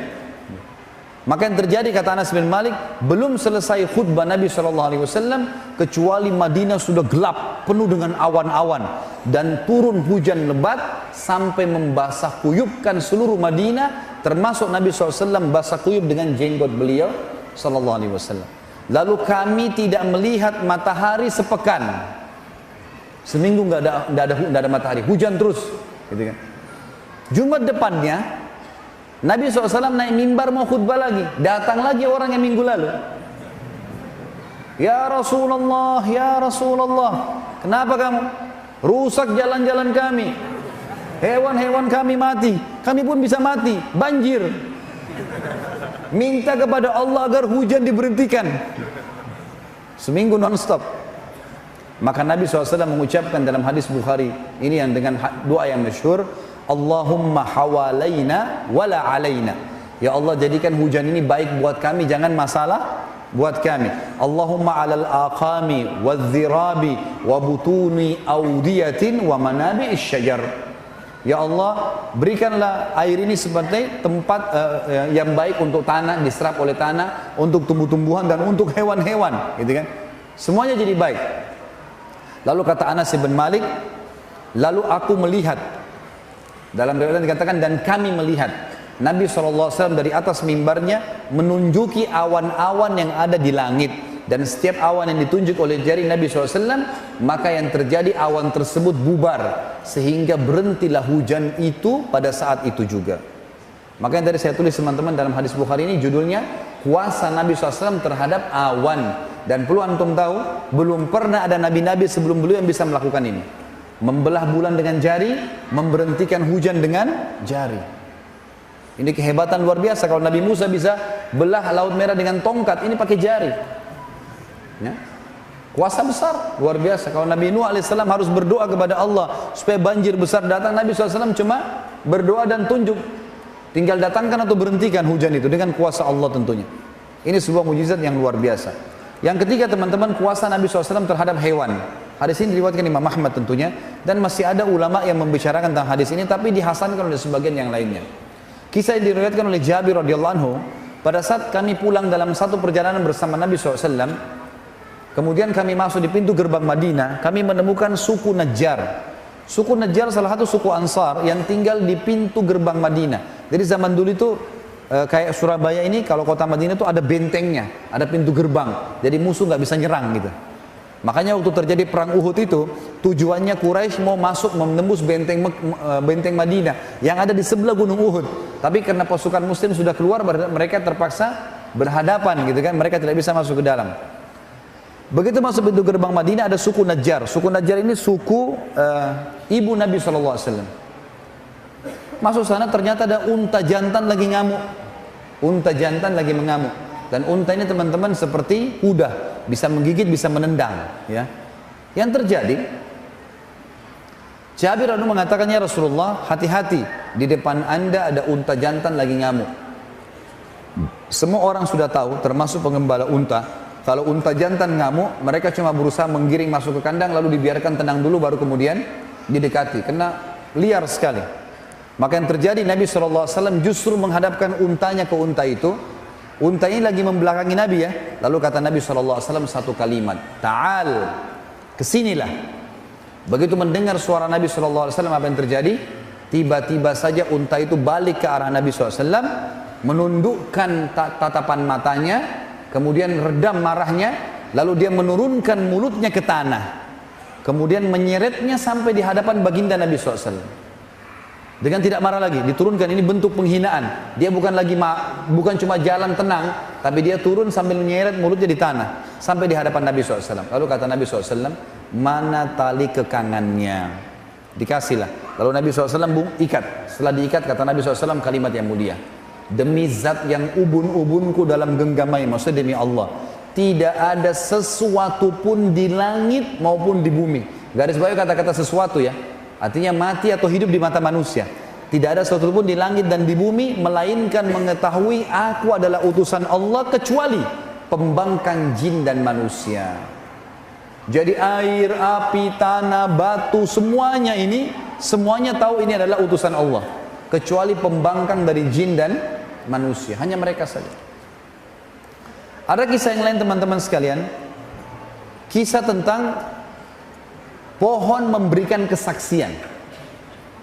Jadi pernah terjadi di Mekah, dalam sebuah riwayat Bukhari juga dijelaskan, ada pegulat dari Jazirah Arab bernama Ruqana. Ruqana ini orangnya kekar sekali, tinggi besar. Ya. Dalam beberapa asar disebutkan Ruqana belum ada yang mengalahkan tinggi badannya, karena besarnya. Dan jasanya dia, cara dia hidup, dia suka datangi suku-suku Arab lalu dia nantang. Siapa yang mau gulat sama saya, ditantang kepala sukunya. Kalau dia menang, dia bisa mengambil apa saja dari orang yang dikalahkan, istrinya kah, anaknya kah, hartanya. Kalau dia kalah, dia siap menjadi pembantunya. Gitu. Selama ini tidak pernah kalah Ruqana ini. Satu kali dia dengar orang-orang Quraisy punya masalah dengan Nabi SAW. Maka dia pun datang ke Quraisy lalu mengatakan, hai Quraisy, mau saya permalukan Muhammad? Kata orang Quraisy, tentu saja. Kata Ruqana, apa balasannya? Kata Quraisy, apa yang kau minta? Kita kasih semua. Yang penting permalukan saja. Maka Nabi SAW lagi tawaf di Ka'bah. Kata Ruqana apa? Hai Muhammad, dengan suara keras. Nabi SAW balik. Apa kau mau saya beriman padamu? Kata Nabi SAW, tentu saja. Kata Ruqana, lawan saya bergulat. Lawan saya bergulat. Gitu kan? Maka kata Nabi Ruqana ini selama ini selalu orang takut sama dia. Dia pikir Nabi SAW pasti takut gitu. Kaget dia tuh, Nabi mengatakan, baiklah. Kumpul semua orang. Ini seperti ada orang mau duel. Buat ring. Akan terjadi gulat, gitu kan? Ternyata dengan beberapa gerakan saja Ruqana kalah. Belum pernah Ruqana dikalahkan, seluruh Jazirah Arab nggak ada yang kalahin dia. Tidak percaya. Muhammad, lepasin saya, lepasin. 2 kali, kalah. 3 kali, kalah. 10 kali, kalah terus. Kata Rukana apa? Saya mengaku kalah, tapi saya tetap tidak akan beriman sama kau sampai pohon ini bicara. Ditunjuk satu pohon kurma di situ.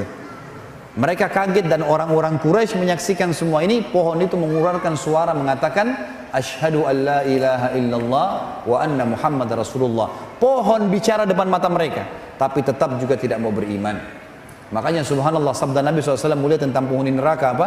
Wala yahliku illa halik. Tidak ada orang masuk neraka kecuali orang yang goblok sekali udah.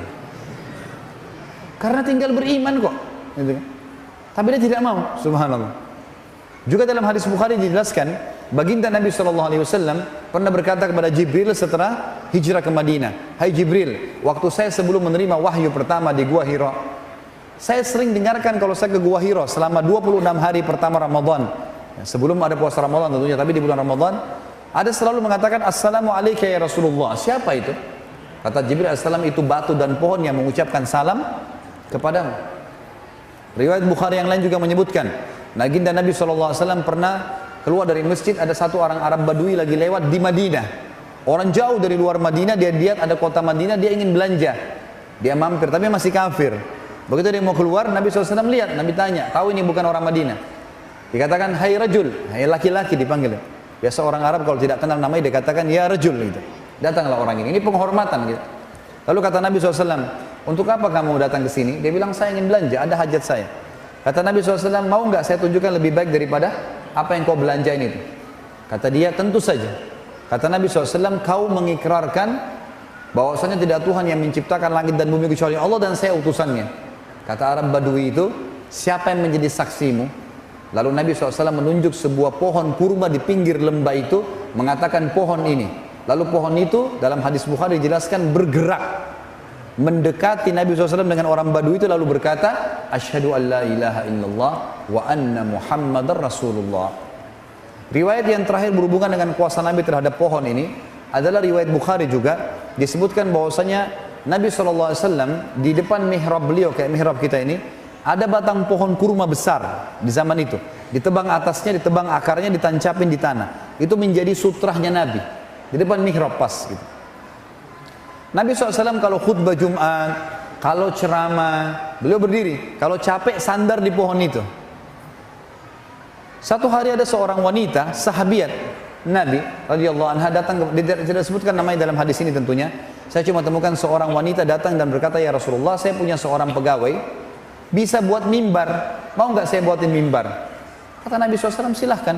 Dibuatlah mimbar, dan mimbar Nabi SAW waktu itu 3 anak tangga, gitu kan? Jelas hari Jumat tiba, mimbar sudah ada. Anas bin Malik meriwayatkan hadis Bukhari ini mengatakan, waktu Nabi SAW lihat mimbar, beliau pun naik ke mimbar seperti khatib biasa. Lalu Bilal, setelah salam, Bilal mulai azan. Waktu Bilal lagi azan, kami mendengarkan suara tangisan anak kecil yang makin lama makin besar sampai menyerupai suara induk unta yang kehilangan anaknya. Kami pun melihat satu sama yang lain. Di masjid tidak ada anak kecil, nggak ada juga unta dalam masjid. Dari mana suara ini? Lalu kami melihat Nabi SAW turun dari mimbarnya, mendatangi batang pohon yang di depan mihrab itu, lalu memeluknya dan bersabda, kata Nabi SAW, demi zat yang ubun-ubunku dalam genggamannya, kalau saya tidak memeluknya pohon ini, maka dia akan menangis sampai hari kiamat karena kehilangan zikrullah. Artinya selama ini Rasulullah SAW sering sandar sama dia. Pohon ini kita anggap mati, sudah ditebang akarnya, ditebang atasnya, dianggap mati di mata kita, itu masih bisa mendengar zikrullah. Makanya teman-teman hati-hati. Seseorang di antara kita pergi ke hotel menganggap tidak ada yang tahu. Udara yang antum hirup itu makhluknya Allah. Air yang kita pakai, cebok di kamar mandi, makhluknya Allah. Spray yang kita pakai, benangnya, semua makhluknya Allah. Cahaya yang kita pakai, makhluknya Allah. Bagaimana antum merasa tidak diawasi oleh Sang Pencipta Allah? Tubuh kita sendiri, semua urat-urat sarafnya, darahnya, semua makhluknya Allah. Dan ini memberikan saksi hari kiamat. Hati-hati, jangan kita anggap benda mati mata kita berarti tidak akan tahu apa-apa. Sudah tahu hadis sahih kan? Yang muttafaqun alaih Bukhari Muslim tentang kita disunnahkan pindah-pindah tempat kalau sholat sunnah. Kenapa? Karena kata Nabi SAW, setiap tempat dipakai sholat oleh seorang muslim akan jadi saksi hari kiamat. Tembok lantai itu akan jadi saksi buat antum hari kiamat. Bagaimana kuasa Allah? Tugas kita beriman, tidak usah bertanya, gitu kan? Allah perintahkan duhur 3-4 rakaat, asar 4 rakaat, ya sudah, kita terima kalau orang beriman. Tidak usah kita protes. Kenapa ya? Duhur 4, asar 4, kenapa Allah nggak kasih aja sekalian jam 2 4 rakaat? Loh, Allah maunya begitu. Dan itu orang beriman yang harus menjalankannya. Seperti itulah. Kita masuk teman-teman, selanjutnya adalah kuasa Nabi SAW dalam menyembuhkan penyakit. Masih ada waktu? Hah? Cuma 3 orang yang nyaut. Ini masih mau dengar nggak? Alhamdulillah. Kalau cuma 3 orang, ya sudah 3 orang tinggal. Ada kisah yang luar biasa teman-teman tentang kuasa Nabi menyembuhkan penyakit. Ini kalau Nabi Isa AS menyembuhkan tuli dan bisu, dengarkan bagaimana Nabi SAW menyembuhkan penyakit para sahabat. Dalam riwayat Bukhari, semua saya ambil dalam riwayat Sahih ini, kisah tentang Abu Rafi'. Siapa Abu Rafi' ini teman-teman? Salah satu pimpinan Yahudi, salah satu raja Yahudi yang suka benci sekali dengan Islam, suka memerangi Islam. Tapi dia sembunyi-sembunyi, seperti orang munafik. Kalau ada satu suku Arab mau nyerang Madinah, dibiayai sama dia. Kalau ada perempuan penari hina Nabi SAW, hina Islam, dibiayai sama dia. Kalau ada penyair yang menghina Islam juga dibiayai sama dia. Pokoknya dia bermain di belakang lah. Nabi SAW berkata setelah habis sholat subuh, lalu berkata, siapa yang menyelesaikan urusannya Abu Rafi'? Ini bahasa santun ya, maksudnya siapa yang bisa bunuh dia itu? Ini orang buat masalah nih. Sedikit-sedikit ada pasukan nyerang, yang biaya Abu Rafi'. Sedikit ada wanita menghina Islam, Abu Rafi' di belakangnya. Penyair, Abu Rafi', semua Abu Rafi' di belakangnya. Nabi SAW bilang, siapa yang bisa bunuh ini? Seorang sahabat Nabi bernama Abdullah bin Abi Atiq radhiyallahu anhu, sahabat Nabi yang mulia. Ibnu Hajar menyebutkan dalam Fathul Bari, Sahih Bukhari, beliau mengatakan Abdullah bin Abi Atiq radhiyallahu anhu ini punya pandangan mata yang rabun. Zaman dulu nggak ada kacamata kan, jadi mungkin punya minus gitu. Jadi agak rabun matanya. Dia mengatakan, saya Rasulullah, saya akan menyelesaikan urusannya. Kata Nabi SAW, baiklah, pergi bawa beberapa temanmu. Abdullah bin Atiq mengajak beberapa temannya, tidak disebutkan jumlahnya, mereka pergi. Tiba di benteng Abu Rafi' malam hari. Kebetulan Abdullah melihat bentengnya ini dijaga oleh beberapa orang dan cuma satu pintu. Dan ini penjaga benteng menghafal mukanya orang yang dalam benteng. Jadi nggak bisa orang asing masuk. Malam sudah ditutup. Maka teman-teman Abdullah mengatakan, kami mau istirahat dulu, hai Abdullah. Izinkan? Izinkan, silakan istirahat di seberang benteng gitu. Abdullah bilang, saya mau lihat dulu, siapa tahu ada jalan untuk masuk. Subhanallah, waktu teman-teman Abdullah pada ketiduran, tiba-tiba saja pintu gerbang benteng dibuka, keluar dari benteng perempuan, anak-anak, bawa obor, ribut, suara gemuruh. Ternyata terdengar karena mereka menggunakan bahasa Arab juga waktu itu orang-orang Yahudi, karena mereka tinggal di Jazirah Arab, maka mereka Abu Rafi' si Abdullah dengar, mereka bilang, untanya raja kami Abu Rafi' sedang hilang, carilah. Jadi rupanya untanya hilang, dicari sama masyarakatnya, mereka keluar semua. Abdullah melihat ini kesempatan. Kalau dia bangunkan temannya lama lagi, dia jalan sendiri. Dia bilang, saya pun menyelip di antara orang-orang yang masuk sampai akhirnya saya masuk ke dalam benteng. Begitu masuk dalam benteng, dia bilang, saya sembunyi di kandang keledai. Ada kandang keledai, dan keledai ini hewan teman-teman sekalian. Kalau dia mau ngomong, dia bersuara. Kalau tidak, dia tidak bersuara. Walaupun ada bom di sebelahnya. Jadi keledai agak berbeda gitu. Dia sembunyi di sebelah keledai. Keledai ini tidak mau teriak, tidak mau suara kalau dia merasa tidak perlu gitu. Kalau dia bersuara juga buruk. Kata Allah, inna angkaral aswati la sautul hamir, gitu kan. Suara yang paling buruk suaranya keledai. Kata Abdullah, saya sembunyi di kandang keledai. Sampai orang semua sudah masuk, penjaga benteng sudah merasa aman, dia mencantolkan pintu gerbang, lalu mereka pun pergi tidur. Setelah aman, saya pun membuka pintu gerbang, kemudian saya cantolkan dengan batu supaya saya bisa lari. Lalu saya mulai mencari di mana rumahnya Abu Rafi'. Saya melihat ada 2 lantai, ada ruangan 2 lantai. Lantai yang di atas ini ada kayak ada penerang, ada lampu. Zaman dulu orang pakai sumbu, gitu kan. Lalu kemudian terdengar di sana suara orang-orang mengatakan Abu Rafi', Abu Rafi'. Maka saya tahu itu adalah rumahnya Abu Rafi'.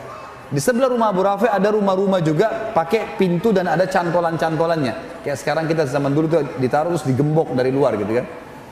Dia bilang begitu sudah dipadamkan lampu sumbunya, semua orang sudah masuk ke rumah-rumah di sebelah. Saya pun naik ke lantai 2 lalu saya menutup semua pintu-pintu itu. Lalu kemudian saya buka pintunya rumahnya Abu Rafi' lalu saya mengatakan, Abu Rafi'. Abu Rafi' ini hafal suara teman-temannya dan sudah gelap. Kata Abu Rafi, siapa itu? Abdullah bilang, begitu saya dengar suara mengatakan dari satu arah, siapa itu? Saya ke sana, saya tebaskan pedang saya, kemudian saya lari keluar. Karena matanya agak gelap, dan gelap juga ruangan. Saya ingin melihat cahaya langit yang masih ada di malam hari gitu kan. Ternyata waktu saya tiba di pintu rumah Abu Rafi belum mati. Dia berteriak kesakitan gitu kan. Maka saya pun mengatakan, mengubah suara saya lagi.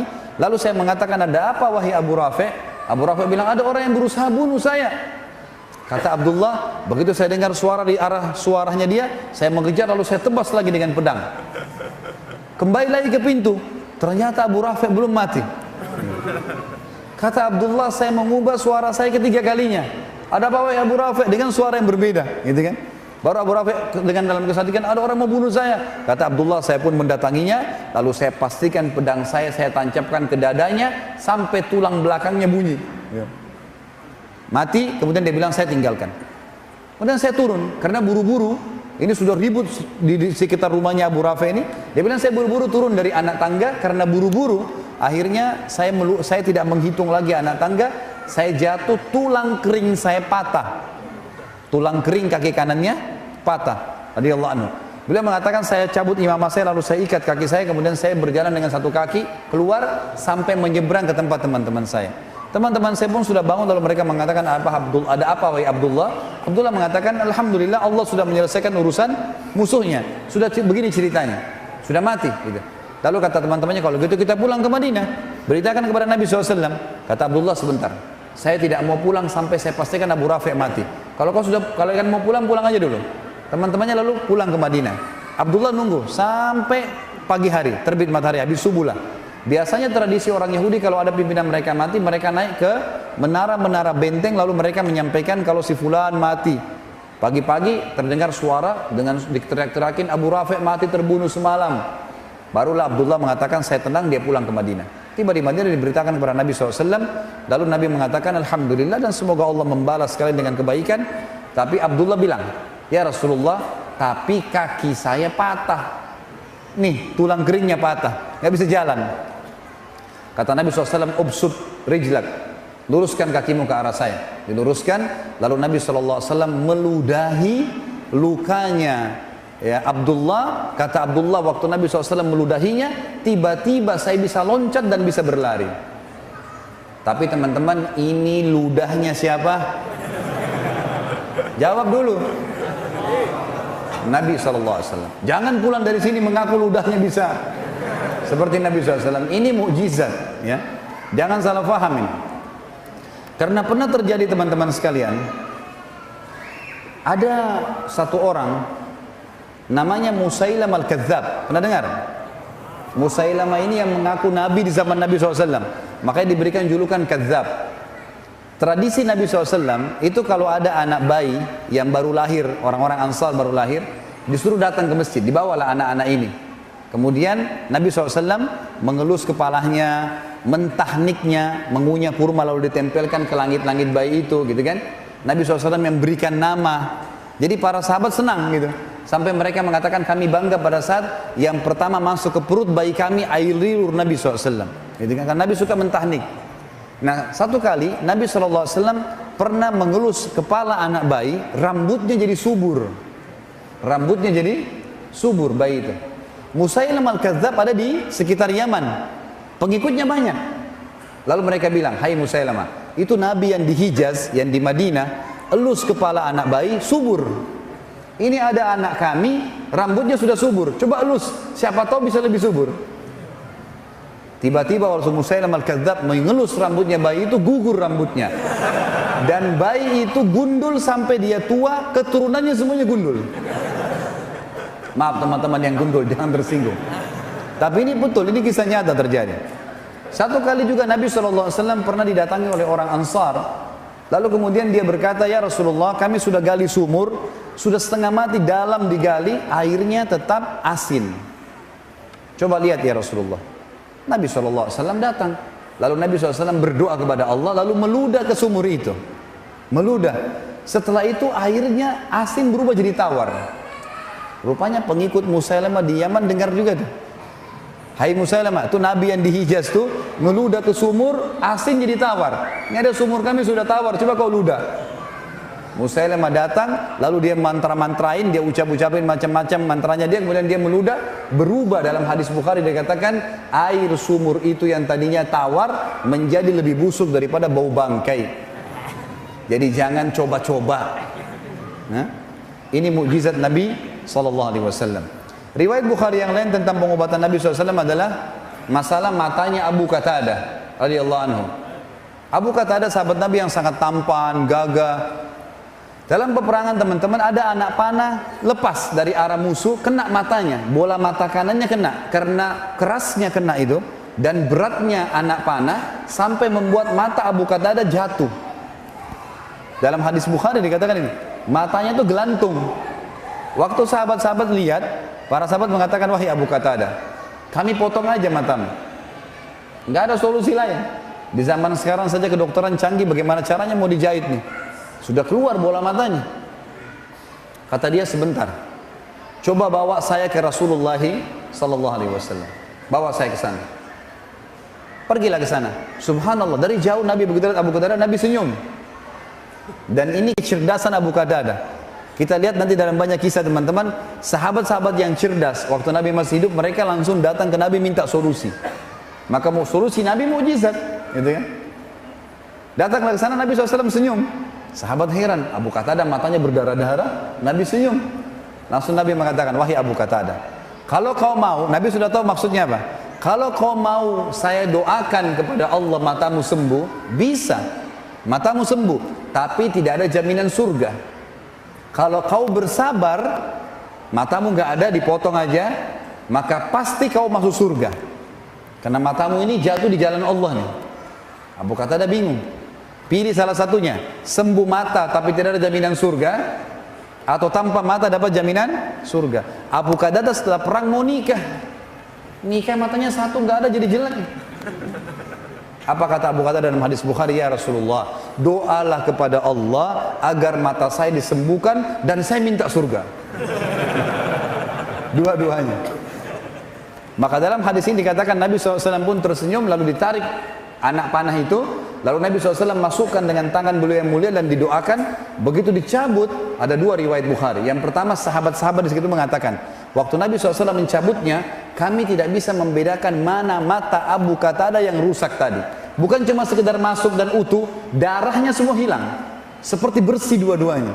Abu Qatadah juga mengatakan dalam riwayat yang kedua, pada saat Nabi SAW menarik telapak tangannya, maka saya tidak bisa membedakan mana mata saya yang rusak dan yang bagus. Dua-duanya terang. Ini kuasa Nabi SAW dalam menyembuhkan penyakit. Kira-kira lebih hebat ini atau lebih hebat orang tuli disembuhkan?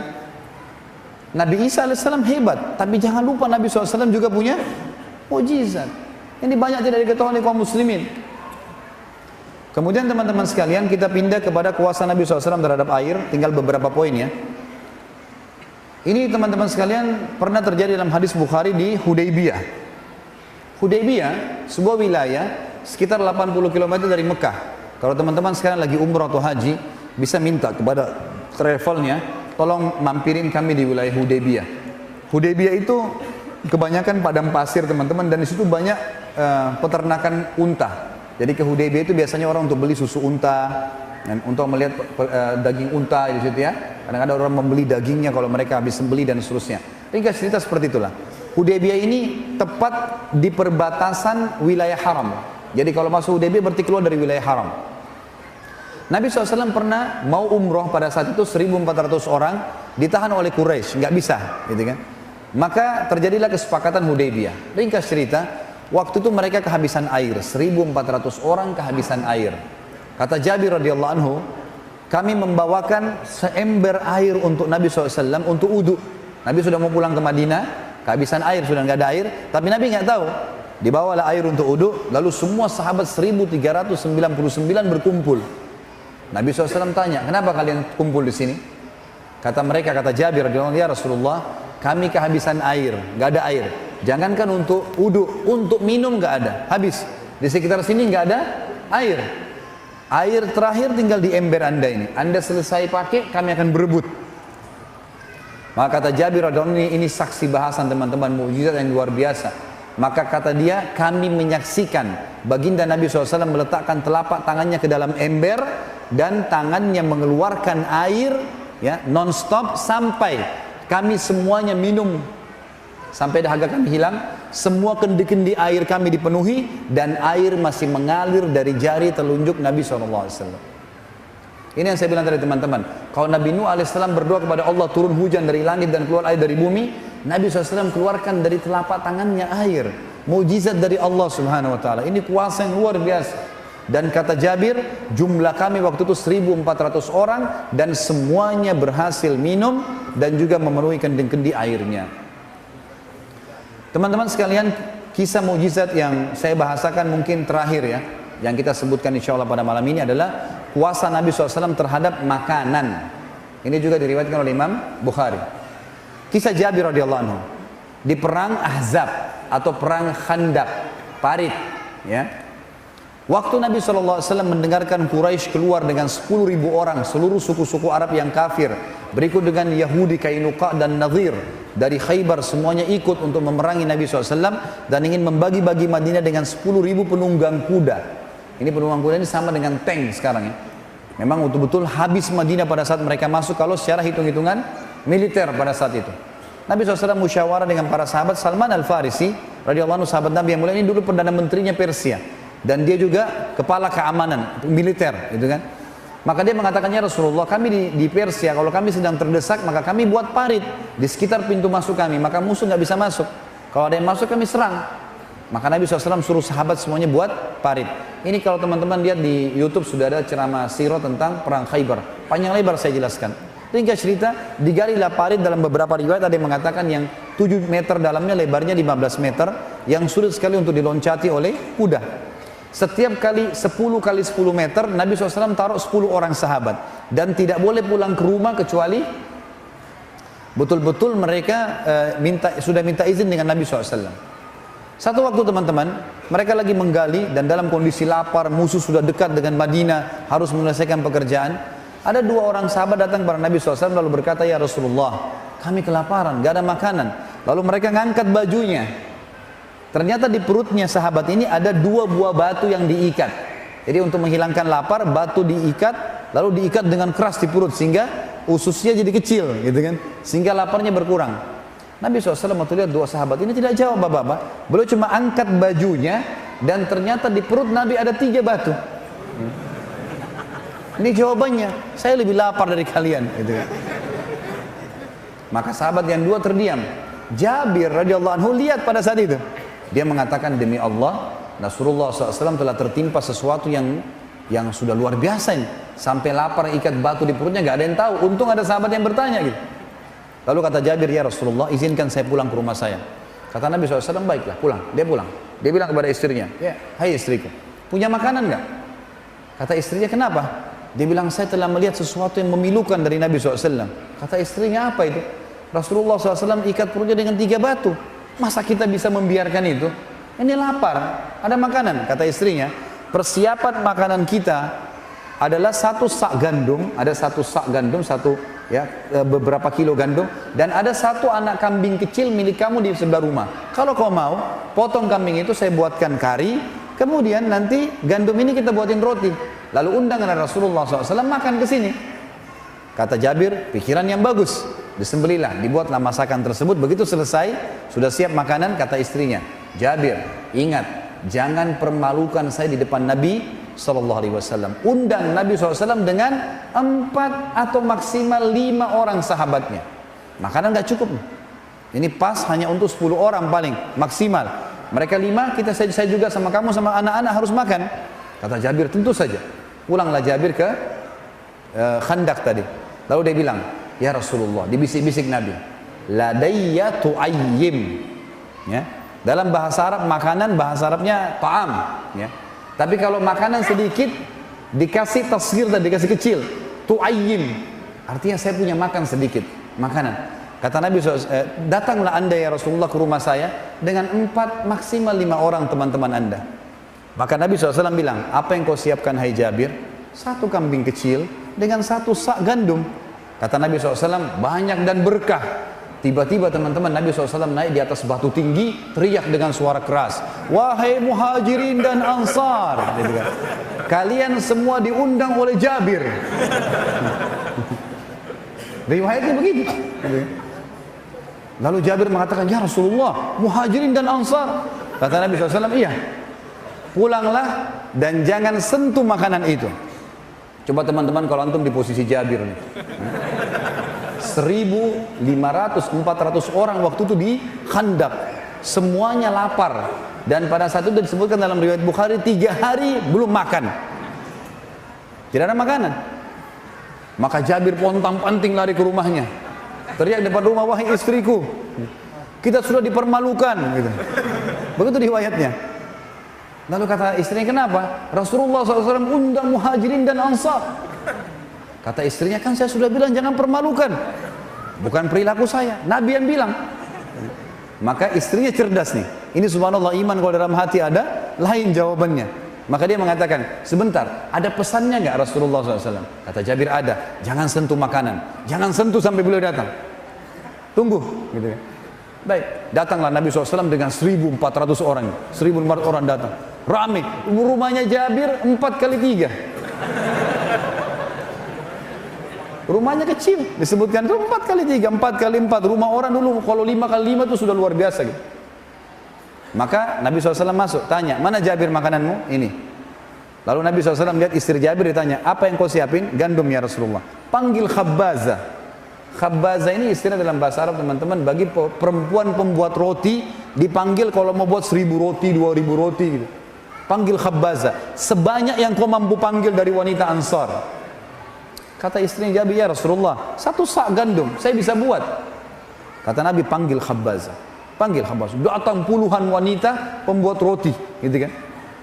Lalu kata Nabi SAW, hai Jabir, saya akan sendokkan karinya di wadah, istrimu akan mengambil suilan gandum, taruh di piring, panggil mereka 10 orang. 10 orang masuk, sudah makan baru masuk 10 orang lagi, jangan lebih. Kata Jabir, kami pun melakukan, taruh wadah, panggil 10 orang, kemudian Nabi SAW, istrinya Jabir sobek rotinya, taruh, Nabi SAW sendokin kari, gitu kan. Makanlah 10 orang ini. Dan dalam sebagian ulama hadis mengatakan orang-orang yang makan ini tidak dibatasi oleh Nabi SAW. 3 hari lapar, mereka makan untuk menghilangkan lapar yang 3 hari, dan lapar-lapar yang akan datang. Dan ini bayangin bagaimana makannya gitu, ya. Mereka makan dengan lahap, Nabi tidak pernah batasi. Dan kata Jabir, demi Allah, setiap kali Nabi SAW menyendok karinya dan istri saya menyuil gandumnya, semua kembali utuh. Sampai 1.400 orang makan semua. Semuanya makan. Dan demi Allah, kari kami dan gandum kami tidak berkurang sedikit pun. Sampai mereka semua pulang, maka Nabi SAW berkata, wahai Jabir, masih diperintahkan, bagi-bagikan makanan ini kepada seluruh penduduk Madinah yang belum makan, karena manusia sedang ditimpa kelaparan. Sampai kata Jabir, kami bagikan kepada seluruh masyarakat Madinah, itu pun masih utuh. Nanti setelah mereka makan semua, pada saat sisa saya sama istri saya baru berkurang pada saat kami sendok. Dan ini kuasa Nabi SAW terhadap makanan. Dan banyak contoh-contoh yang lain teman-teman sekalian.